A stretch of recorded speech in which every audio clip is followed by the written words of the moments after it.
Hello, everyone joining us, and welcome to the latest session called Who's That Code Snippet? Just let everyone join in. This is going to be a fun and interactive one for you, so hope you're all still awake and ready.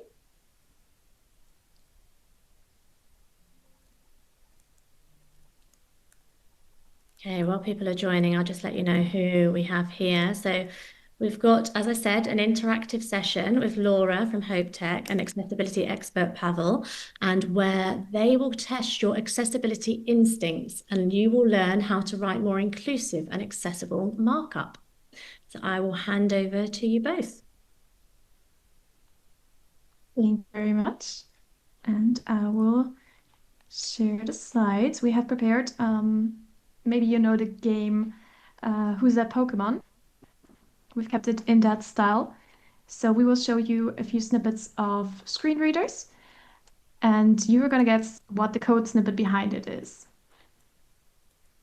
Maybe just as a little preface, how exactly does a screen reader work? They're all a bit slightly different, like same, but different. I like to compare them to, again, in Pokemon terms, the evolutions, because they all work the same as a base. But then if you pair them with different browsers, or maybe you have different builds and also what operating system you're on, you get a slightly different output. Not that anything is like, that the one type is so much better than the other, but just that they are always slightly different. And here on the slide, for example, I've compared all the various types of screen readers you can get: NVDA, JAWS, Orca, VoiceOver, Narrator, to the different types of evolutions if you pair them with different browsers. Just to get a little taste of how they will sound like and how different they can be, here we have NVDA on Windows in Chrome. Choose your starter Pokemon. Table with 4 rows and 3 columns. Choose your starter Pokemon. Caption. So it reads, choose your starter Pokemon, table with 4 rows and 3 columns. Choose your starter Pokemon. And just as a comparison, Choose your starter Pokemon. oops, sorry. Here's what JAWS would read. Table with 3 columns and 4 rows. Choose your starter Pokemon. Column 1, row 1, person. So it reads the same code, really exactly the same table, but slightly different because JAWS also navigates directly into the first column and the first row and will start there without repeating the caption again. A bit more theory behind how they work is that because screen readers and any assistive tech device for that reason just access the code. So they just go into the DOM, the document object model, and based on what is written in your code, how well your code is structured, it will know what's on the website. There are different ways to write code. So for example, we do have semantic HTML, which this talk will be in part about. And here I've put it as like non-semantic HTML, but this is what you might know as having a lot of divs and just cell divs, maybe not a button, but something that looks like a button and behaves like a button if you click it with a mouse, but deep down in the code isn't really a button. And then the screen reader won't declare it as a button. So here in those screenshots, you're going to find the DOM tree in any browser. Here you can actually see a difference. On the left side, we have the semantic HTML where you get a list attribute, a header, a navigation, a main section. So without seeing the visual render of the website, you can kind of imagine how it would look like and what the structure is. And you get a good idea of what this web page is. Versus on the right side, we have the non-semantic version where you just get a lot of text without much information of what it actually is, how it's going to be styled on the website. So semantic HTML makes code a lot more readable, both for the developer, but also to assistive tech. And then based on the DOM tree, that is where the accessibility tree is spot. So again, this is what we need with screen readers to actually access the website. Here we have, again, 3 screenshots. One time is the DOM tree with semantic HTML. We already know this one. In the middle, we have the accessibility tree with semantic HTML, and on the right, the non-semantic HTML version.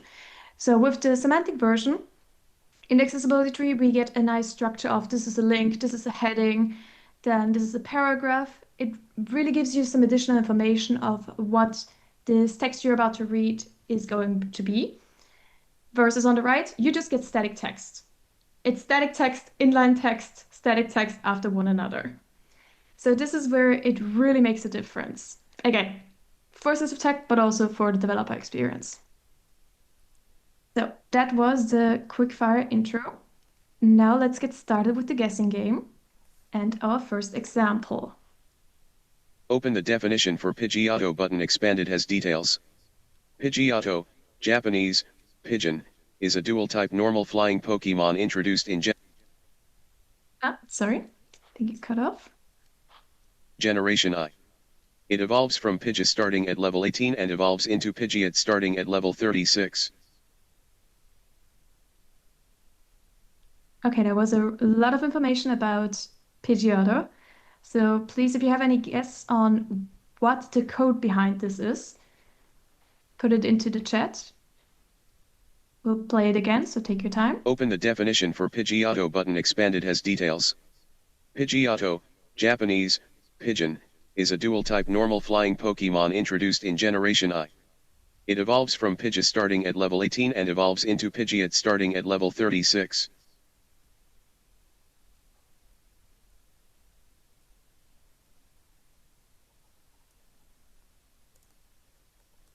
Any guesses? Yeah, we do have some first messages. I'm trying to get to them to read them because it turns out to be a bit. People are asking if they can see the definition list again to select from. Not the examples I showed before aren't all the examples we will be going to. We're not spoiling anything. Oh no, that was Helen's guess. Definition list was the guess. Definition list. Okay. And the wiki Noted. page. There we are, they are coming through. Mm-hmm.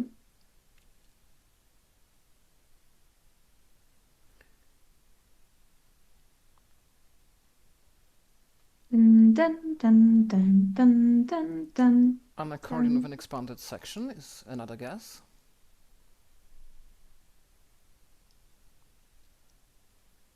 Mm-hmm.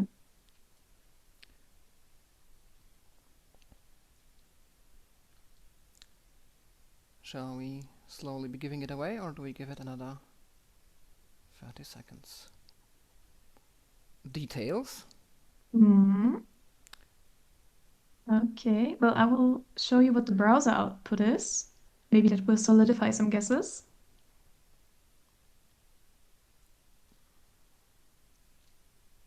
So we have a heading saying flying Pokemon and their definitions. The Pidgeotto here, the picture is not included in what the screen reader read out, by the way. But this is what we used as a source code. Mm-hmm. So, should I explain a bit more? 'Cause I Yes, think please that's the go one for it. That's the one I picked. So the key detail in this example was indeed has details. So ARIA details, it's an attribute that points one element to another one, whereby the other element has some details to offer. So for example, we have an accordion button here, and this accordion button references a paragraph that is further down the page, and it contains the definition. I personally found this example interesting because I believe with the right implementation it could serve as a way of providing longer alt descriptions, because how many times were you thinking, is this description good enough, is it long enough, is it detailed enough? And then to make a compromise, maybe a short one in alt would be great, but also a longer one somewhere else. There used to be the long desk attribute available, but it has been abandoned. But ARIA details seems like this kind of attribute that could be used for this, because you hear the basic description from the alt first, and then what the screen reader can do is it informs you first of all that the item has details, which means it references another element, might be a P element, might be a details element as well, with another ID or a list of IDs, and it can do either of two things. So different screen readers do it differently, so it's great that we discuss it here. NVDA can only read out what's beneath, so it will only read out the contents of the referenced element, but JAWS will actually move you there. It can take you there with a shortcut and then take you back to the element that made the reference. Here, however, it's a special case because, as you see, we haven't used any ARIA. We used the popover attribute, and what the popover attribute does is, for you all visually, it pops out a nice window, I guess, on the side. Yeah, but what it does for me is it establishes an implicit ARIA has details relationship with the contents of the popover. So whenever I use a popover element on a button and reference in the popover target the ID of a P element or any other element really, then first of all, it creates an accordion by itself. So already the button becomes expandable, and ARIA expanded is applied on it, so I can tell it's expanded or collapsed. I can expand it. I will hear that it has details. So in NVDA, I can read out the details with a shortcut straight away, and in JAWS, I can move to the item that is referenced. And also for keyboard navigation, it places the contents of the popover in as a next item in the tabbing order. So you can just tap away from the button, and you'll be right at the paragraph that is being referenced. So it's ARIA details immediated by a popover.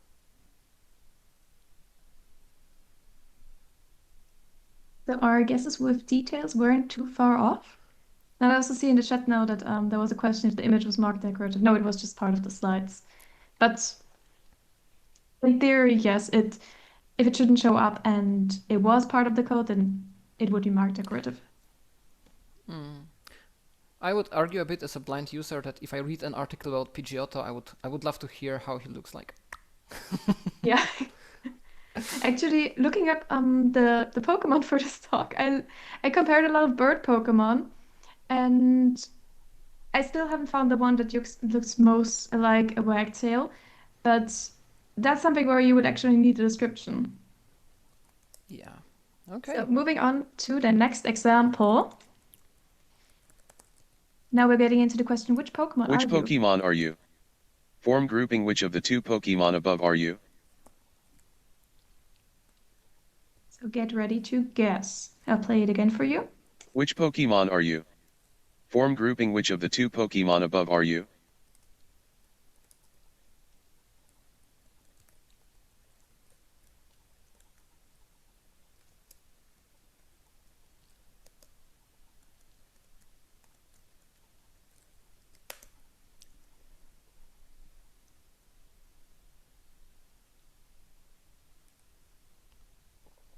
Any ideas?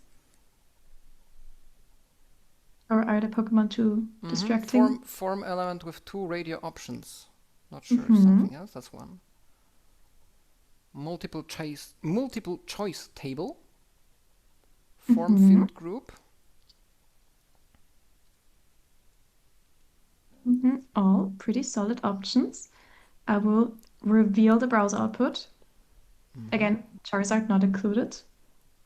Field set with radio option. Field set legend, which of the two?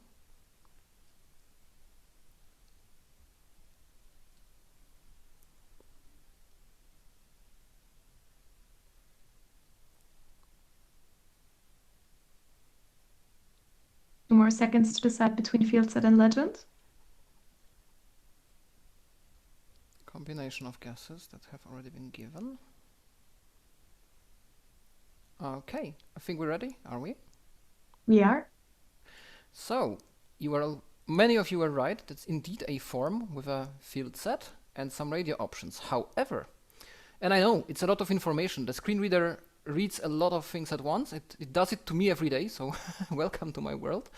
The tiny detail that made this example interesting is that it said, which of the Pokemon are you form?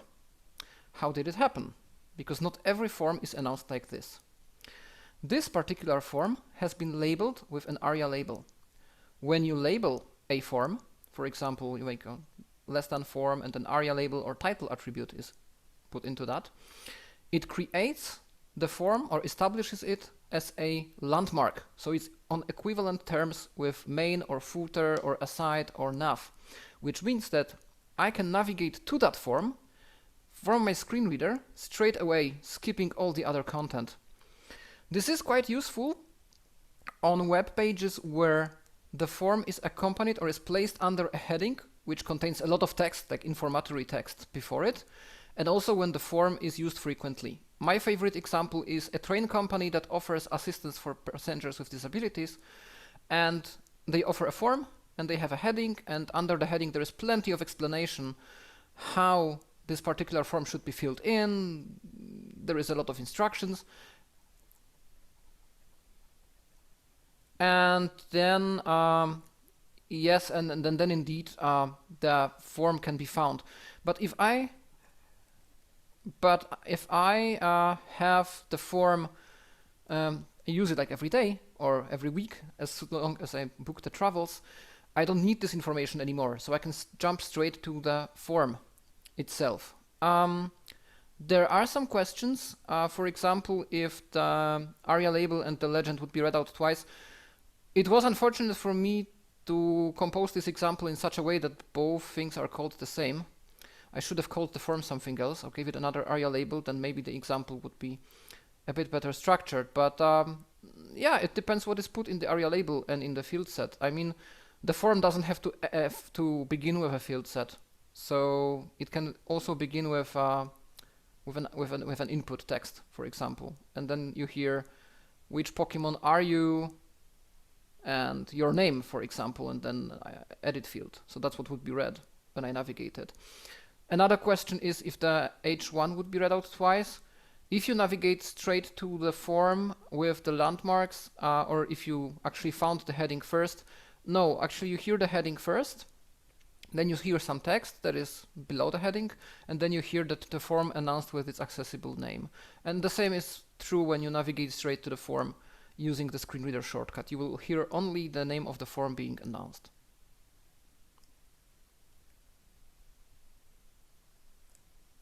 I hope that's all, that these are all of the questions answered.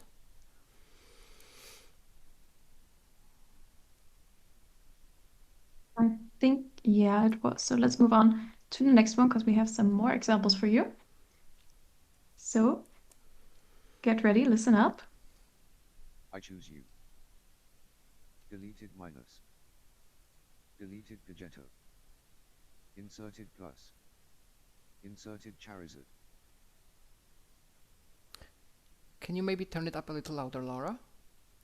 I will do my best to do that. Okay.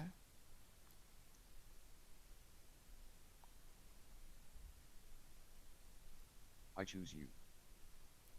Deleted minus. Deleted Pidgeotto. Inserted plus. Inserted Charizard.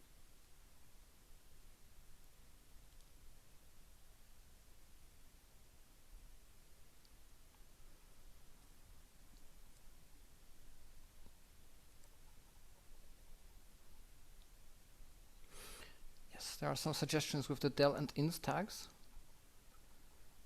Markup of a div with del and inst tags.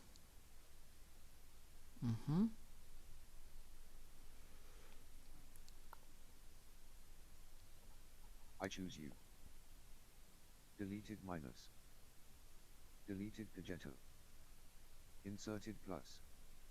Inserted Charizard. Div output.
Should we be wrapping it up slowly?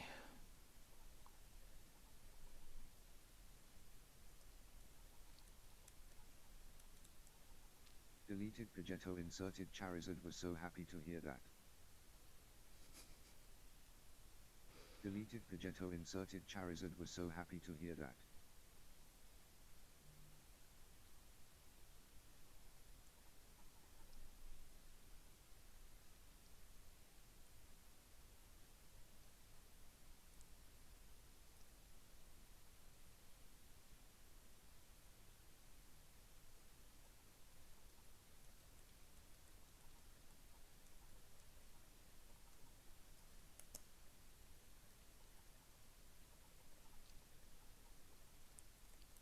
Ah, sorry.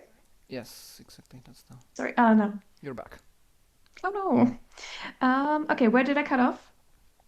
You played the example, and then we heard nothing more. Okay, The well, first that one, is not the first ideal. one. The deleted Pidgeotto inserted Charizard. Mm-hmm. Yes. So, as I was talking to myself, this is the same thing. It's also deleted and insert, but this time without the styling. So you get directly deleted Pidgeotto, inserted Charizard within one line.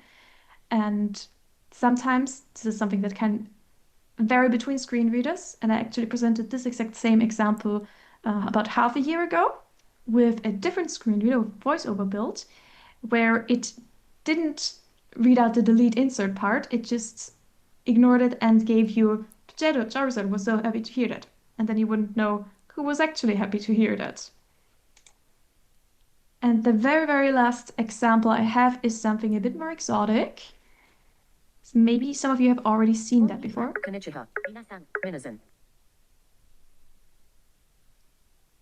Once more.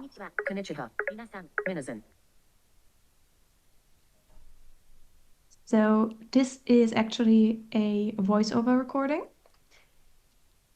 And maybe take a wild guess if you've seen it before, because it's one that is not so often used, but it is still semantic HTML. So it's kind of the wild card for today. Japanese with Ruby text is one suggestion.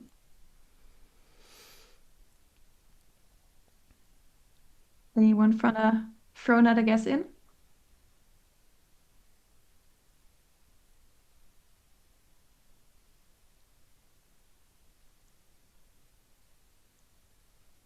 I will reveal the browser output. So it's Japanese text. Then with the furigana, the little connotations, how you actually pronounce it in Latin alphabet. And you were correct, it is indeed the Ruby. So this is something that you obviously use this a lot with Japanese text, especially also not just paired with Latin alphabet and the transcription, but also within Japanese websites. If you use any lesser known kanjis or spellings of names particular, then it is something that you usually put the Ruby on top just to make sure that the reader knows what it is, how it's spelled, and how to Google it maybe in case. So to wrap things up, how many did you catch? And we've also brought a list of survey resources that we'll be posting in the chat. We will also be linking, we have a whole playlist with all of those examples. We will also be linking those. Brilliant. Thank you very much, both. Way over my head, but I think all of the front-end developers were loving it and had really good guesses and questions, with some brilliant questions throughout as well. I don't think we've got any extra ones, but if you are happy to share your slides so that people can access those resources as well in the main lobby, then maybe anyone can ask any extra questions that they have as well before we all head over to the final wrap-up. Definitely, yes. Thank you very much, both. Thank you. Thank you so much. Thanks, everyone.